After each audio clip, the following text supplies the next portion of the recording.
শোনেন, এটা কিন্তু আমাদের প্রোডাক্ট সেলিং কোম্পানি। এখানে প্রোডাক্ট সেল করাটাই আপনার কাজ হবে। হ্যাঁ ম্যাডাম, পারবো। দেখি উজ্জ্বলদার চাকরির ইন্টারভিউটা কেমন হয়। আপনি এই কলমটা বিক্রি করে দেখান তো। উজ্জ্বলদাকে দেওয়া হলো ইউজ করা কলম বিক্রি করার জন্য। দেখি উজ্জ্বলদা কি বিক্রি করতে পারে কিনা। হ্যাঁ, এই কলমটা তো বিক্রি হবে না ম্যাডাম, এটা তো আপনি ব্যবহার করেছেন। আরে আপনি মনে করুন এই কলম আমি ব্যবহার করিনি, হয়েছে? এবার নিন, কলমটা বিক্রি করুন। উজ্জ্বলদা কলম বিক্রি করতে বলছে, দেখে থাপ্পড় মারলো। আরে চোর মারলেন কেন? আপনার কলম আপনি জানেন না আপনি ব্যবহার করছেন কিনা? মিথ্যা কথা কন। আরে মনে করুন এটা আপনার কলম, নিন বিক্রি করুন। না না, এটা আমার কলম না। ওই শোনেন, আপনার এই কোম্পানিতে চাকরি হলে আপনার কাজ হবে প্রোডাক্ট বিক্রি করা, বুঝছেন? হ্যাঁ বুঝছি ম্যাডাম। তাহলে এই কলমটা আমার সামনে বিক্রি করে দেখান আপনি। আচ্ছা আচ্ছা ম্যাডাম, আমি না এই কলমটা বিক্রি করব, আপনি এই কলমটা কিনবেন? না, নেব না। আবার চল না উজ্জ্বলদা, আপনারাই বলেন তো, ইন্টারভিউ দিতে গিয়ে যদি কেউ যদি বসের গায়ে হাত তুলে তাদের কি চাকরিটা হবে হবে না। দেখি উজ্জ্বলদার কি চাকরি হয় কি হয় না। কি হলো? হ্যাঁ, কিনবেন না তো বিক্রি করতে বলছেন কেন কলমটা? এই আপনি কি ইন্টারভিউ দিতে আসছেন? উজ্জ্বলদা সেখানে ইয়ার্কি ফাজলামো করার জন্য, ইন্টারভিউ দিতে না।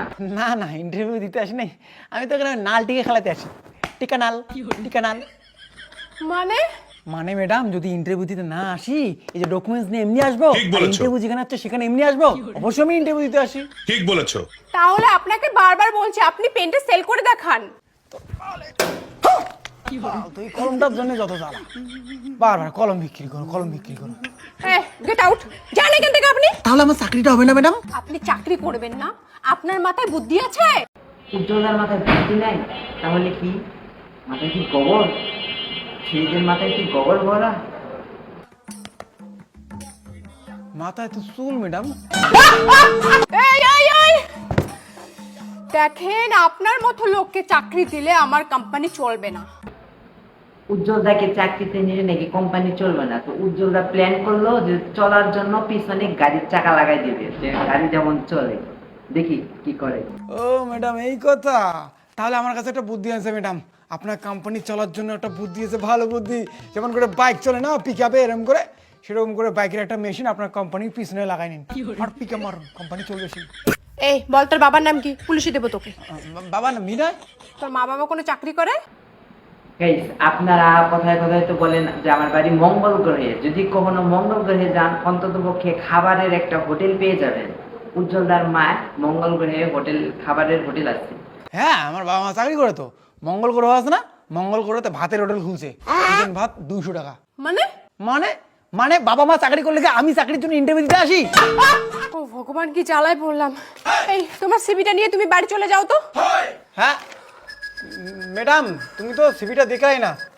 ম্যাডাম ধরো সিভিটা, দেখো, দেখেন তোমার সিভিতে তো কিছুই নেই। সিভিটা দেখেন, মাধ্যমিক পাস আছে, তারপরে উচ্চ মাধ্যমিক পাস আছে, দেখো। তোমার সিভি আমি দেখবো না, ধরো।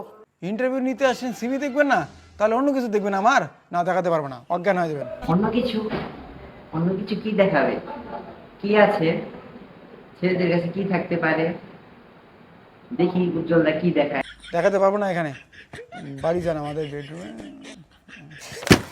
আচ্ছা শোনেন, আমার কোম্পানিতে আপনাকে যদি চাকরি দেই, 1 বছর পরে আপনি কোথায় দেখতে চান এই কোম্পানি? কোম্পানিকে দেখে আমার কি হবে?